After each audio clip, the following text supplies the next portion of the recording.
there's something I wanted to discuss a little bit, and that is some of the updates that have happened to Prydwen's tier list. Bar, you have hit the nail right on the head when it comes to this. I might get flamed a little bit for this, but I think people generally agree that this entire category of hybrid that we're seeing over here, it doesn't make any sense.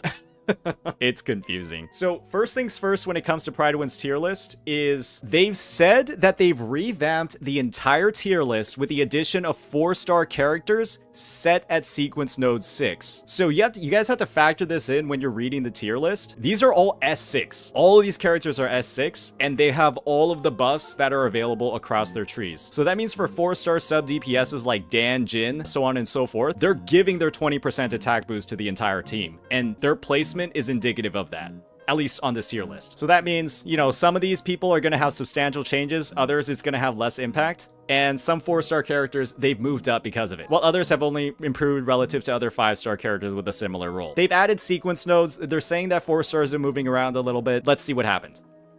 Additionally, as part of this update, we're also introducing a new tag and removing old ones. So, expert tag. Characters tagged with the expert tag can be considered one placement higher than the tier list ranking. So basically, anybody tagged with expert, if you play them well, that's essentially saying that you can increase their spot one level on the tier list. But that also means you obviously have to commit more time, you have to know how to play them. So keep this in mind. Expert tag means that it's a skill issue character, and they're only ranked lower than they should be because people aren't good at the game. Moving on to the characters, it looks like Encore and Calcharo are two characters that they've really started bumping down, and the reason for that is because their damage just isn't at the same level as the other characters, specifically Encore. So what Prydwen did was, based off of this changelog, they bumped Encore into her own unique tier at tier 1. They bumped her to tier 1, but they added the expert tag to her. And what that means is that if you play Encore very well and at a very optimal level, she can function as a tier 0.5 unit. Looking at this tier list, they are the only two characters who have had the expert tag added onto them. So Calcharo, theoretically, can be considered tier 1.5. That's what that tag means, and that's why the rankings have shifted. But overall, they haven't really done that much with DPS. Let's go over some of the more recent changes. This is where it's going to get a little bit messy. I think this entire hybrid category makes almost no sense at all. Frankly, I'm not exactly sure what the qualifications are supposed to be in this tier, because if we're looking at it from like a team damage, team contribution perspective, Sanhua does balls damage. It's terrible. Putting her in tier 0, knowing that her main advantage, right, is fast concerto, she does absolutely no damage at all. All she does is fast rotations, and give her outro skill buff. Her outro skill buff is great, right? It's amazing. It's fantastic with Camellya, but we put Sanhua on Overture, and the clear time didn't change. And so what exactly is going on here? If we're putting a sub DPS that does no damage in tier 0, and we're basing their sub DPS potential purely off how fast they're getting concerto energy and how fast their rotations are, isn't Mortefi with a maxed out cadenza tier 0 too? Because then his rotations are almost instantaneous. And then Yangyang, right? Yangyang has the fastest rotations in the game as well. If you do a setup on Yangyang, she gets her concerto instantly too. Why is she in the support? Why is Yangyang in the support category? She doesn't heal in her baseline kit. Literally, she groups. And then people turned her into a healer that doesn't actually heal the team. She heals herself by 5% of her health and then activates Rejuvenating Glow for the team. That's literally what she does. I have done plenty of great clears using Yangyang as an actual sub DPS. Mid-air attack feather releases damage is increased by 95%. Wind spirals, resonance liberation increased by 85%. 40%, 15% arrow damage. And we're over here, we're putting her on a 3-star weapon with an attack main stat and Rejuvenating Glow. This is what I mean by this tier list, this hybrid category is like just weird, because what are we doing here with this? Has this been updated since version 1.0? All right.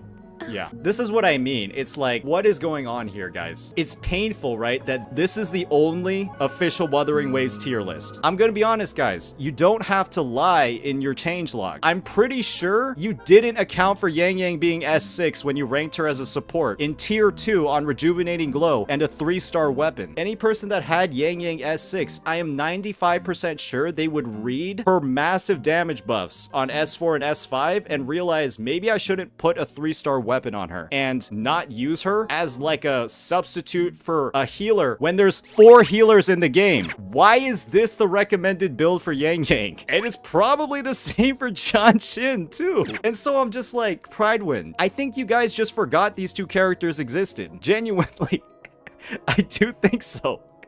Because their placement here is like, they should be in hybrid at this point in the game. If we're putting Originite weapons that are quite literally only used for their self-healing and then rejuvenating glow and then marking them as a support, I don't think we're doing justice to these characters. Yangyang, when she's fully built, she can clear the first wave of Tower of Adversity, the AoE waves. Guys, it's 1.3. This is 1.0 meta, 1.0 builds. They maybe accounted for S6 for like Mortefi, Sanhua, and then like Yuhu and Baizha. They kind of forgot everybody else existed. I'm being honest. If I was gonna do half the characters, I would have just not made the update. If I'm being completely honest. But yeah, that is my whole little take on the sub DPS section. But we're actually only on Sanhua. Let me talk about the elephant in the room. What the f is Changli doing here? Why is she in hybrid? Why are we ranking Changli against Sanhua and Mortefi? I don't know how many of you guys know Stephen A. Smith, but there's this one video clip, right, where he's just like yelling, asking if Lamar Odom, a basketball player, is on crack. I want to ask that same question to whoever put Changli as a tier 0 sub DPS on this tier list without the expert tag.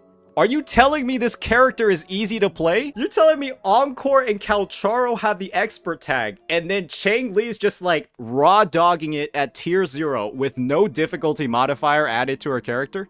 Guys, I'm gonna use a term that's been used to describe me very often, right? Prydwen is full of Changli glazers. The fact that I can press the wrong button at the wrong time on Changli and eliminate half my damage. Changli can be a magician if you play her incorrectly. She can just make an entire forte bar disappear into thin air. And you're telling me the ability to do that isn't worthy of the expert tag? But Calcharo, who might get hit during Death Messenger, that warrants the expert tag? I mean, okay guys, right? Like, this is what we need to do. If Changli is going to be in this category, she can't be a tier 0 without the expert tag. Our goal is to represent the value of the character to the average player, but also agree their maximum power must be recognized. Guys, Changli is not good in the hands of the average player. Changli in the hands of the average player looks like dog shit. Let's be honest, guys. If we see the average Changli play this game, they're not going to be good at it, right? It's not going to look good. Changli is one of the most hyper-optimized, quick swap heavy, ridiculous rotation, flexible character in the game. And that doesn't warrant the expert tag? Because by their definition, this character is not good in the hands of the average player, so she should be rated lower, right?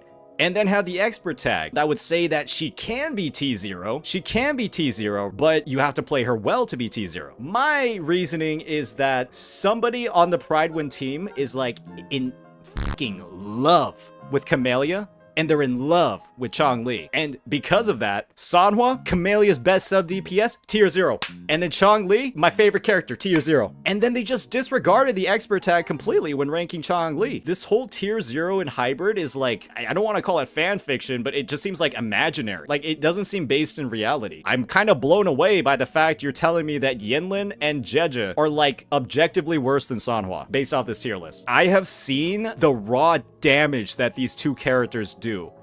And the simple fact that these characters do so much damage, like Mortefi does damage too, right? All 3 of these characters do almost double or triple the damage of Sanhua, perhaps even more. It's like we're just disregarding personal damage completely because we like Camellya this much. That's my headcanon at least, right? Obviously, I don't know what went into the actual decision making when it comes to this tier list, but like, it is rough, guys. We've gone over this entire sub DPS category, and I think Baizha and Yuhu are at least 2 full steps below Verena and Shorekeeper. So their support category looks completely fine to me. No problems at all here. The one last thing about the hybrid DPS category, what the f is Danjin not doing in it? We're just trolling at this point. When her outro skill quite literally grants a 23% havoc damage amplification, why is she not in the hybrid category? And why does she not have the expert tag? Their DPS category, this is where shit gets a little bit rough, in my opinion. Once again, I don't think they're individually updating this per character. I think they don't update it and they just put that it's for the current patch. You guys are gonna see something that might make you vomit. Guys, this is their rotation for Jiyan. It's updated for version 1.3, and they're still using just basic attack chain Jiyan rotation. They're not incorporating the resonance skill dragon cancel. They're not incorporating the dodge cancels. They're not going into like step 2 dodge canceling it and getting double dragons. There's no way in patch, you updated this for patch 1.3 and we have the rotation from release. We have one cancel in here. It's the P1 cancel. That's the only one they decided to use. And then they're just like, we know how the cancel tech works. We're just not gonna use it again. Let's see what the Changli rotation guide looks like. Upon activating Changli's intro, execute the following. This combo can be challenging to land on moving targets, and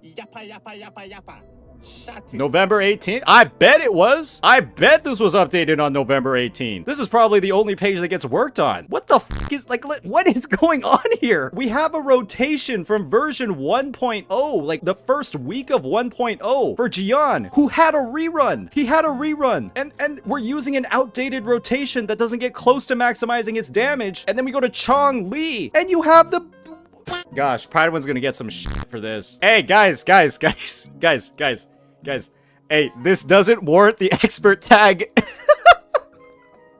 Hey, guys, it takes me 5 seconds to scroll through this, but no expert tag. This shit's hella easy. Hey, I read this one time, I can execute it perfectly. Oh man, dude, Since Changli doesn't have the expert tag, if you don't do any of this, she's still tier 0. If you do all this properly, she's actually like tier -1. I think somebody said, let's look up the rotation guide. Ooh, we do have to scroll a little bit. It's a little complicated, but definitely a lot easier to read than Changli. Advanced burst combo is just doing the same attack chain 3 times. All right, Prydwen. Maybe we just wanted an excuse to bump people down, because at this point, I don't think Encore is that hard if this is what you're showing me. Ooh, we have to dash cancel an attack. That's where the skill cap's coming from. Okay, we have to skill animation cancel frolicking P4. So we're gonna put optimal rotations for Encore. So we're gonna do this advanced rotation where we like cancel 7 abilities, but we're still using the same Jiyan rotation from version 0.9 at this point. Prydwen, I want to see you update this live right now and show me that you actually care. Let's look at Calcharo. Whoa. Okay. All right. Ooh, we got the warp. Okay. Maybe Calcharo does deserve an essay. If you have to do all this to play Calcharo optimally, maybe you just don't fucking play him. I'm not gonna lie. If I saw this, I'd be like, I'm not playing that character. You have to do this. Also, you have to dodge and parry. I'm like, I think I'm good, man. I've seen the rotation for Camellya. If you guys haven't seen my rotation of Camellya, not even fucking close. It's like night and day. It's like different universes. This is their rotation for Camellya. This was the release day rotation for Camellya. You use your skill and then you hold the button. So this is the simple one. As we've clearly seen from the demos that I've done today, if you play Camellya more intentionally and you use all of her kit, your damage skyrockets. For f***'s sake, we couldn't even do a write-up for Age of Harvest? Nah, I'm gonna be honest, these guys are straight up haters. I'll show you why Camellya deserves, in Prydwen's terms, the expert tag. This is why Camellya deserves the expert tag. It is not looking good because of that. Astral modulation. So I'm casting Blossom Mode and then canceling it. And that's one of the main ways that I'm able to just use my pistol so quickly. Like frigid death. And I'm also using Overture on Sanhua, so I can get the really fast concerto rotations even without getting an intro skill on her. And that's where I use my Echo skill. I used it right after, what's it called? And that's the whole rotation. And we're seeing that damage-wise, it quite literally did about half of the Gorilla's HP. So, cancel Blossom Mode again. I kind of messed that up. Whatever. Alright. And then we're going to just keep cycling through again really fast, and we're gonna have amazing rotations because of Overture, and then we're just gonna go right back on into it. Self-deceivers. Let's have fun.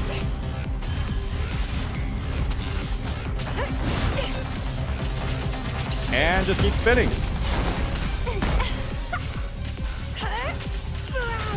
And then we're just gonna finish it off with a little bit of spinning into the Shorekeeper outro. I missed a couple of crits. That's why I didn't two-cycle this guy. But hopefully you guys are able to understand what that clear was. We'll just be doing one more clear with what I believe is the optimal single target rotation.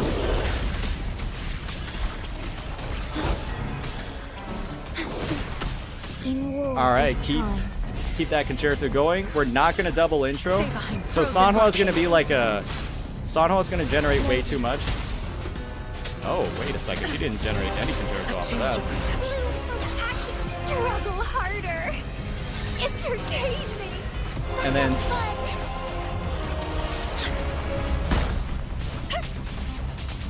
And then we're just gonna be able to do this. And then boom, do that.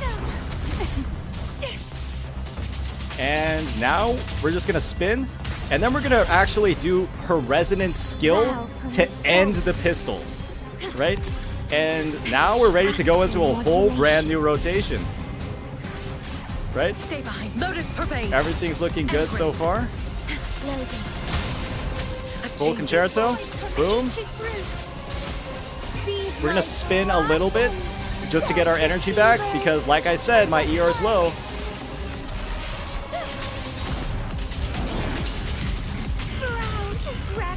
Ooh, I just found out an optimization.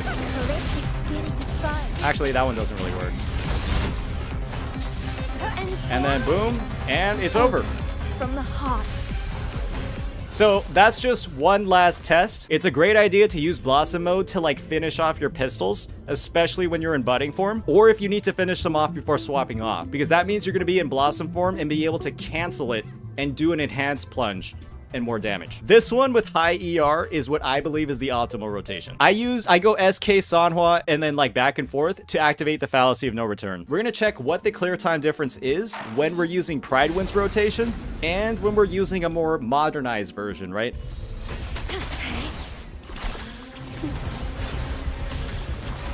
In war with time. Thorough cooked with the collab. As you wish.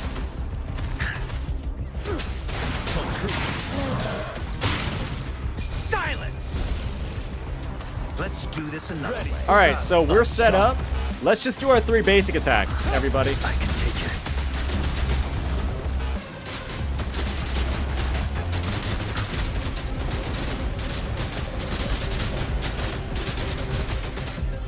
It's not bad, right? Obviously, it's not bad, right? We did a lot of damage. That's good. But Jiyan has way more optimizations he can put into his rotations to do even more damage. And so we're going to be showing that off in just a little bit. Feel my wrath. Let's do this another way. You're wide open. Fear no more. I can take it. Let's see what happens when we incorporate the legendary double dragon tech. And that's like the optimal way to play him.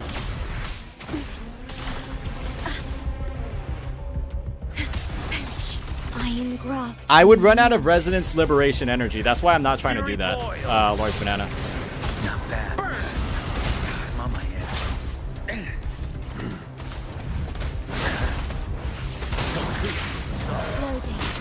Burn to ashes. Let's do this. You're wide open. Unstoppable. So let me just see here. So just...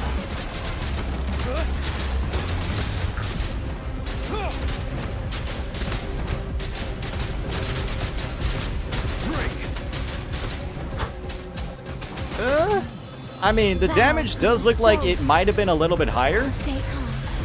Astral modulation. The damage does look like it might have been a little bit higher. I'm not entirely sure though. But yeah, I mean, this alone really makes me wish there was a training mode of some kind. Oh my god, I just echo canceled the entire thing.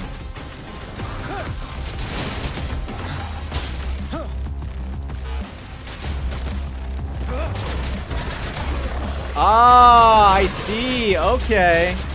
I see.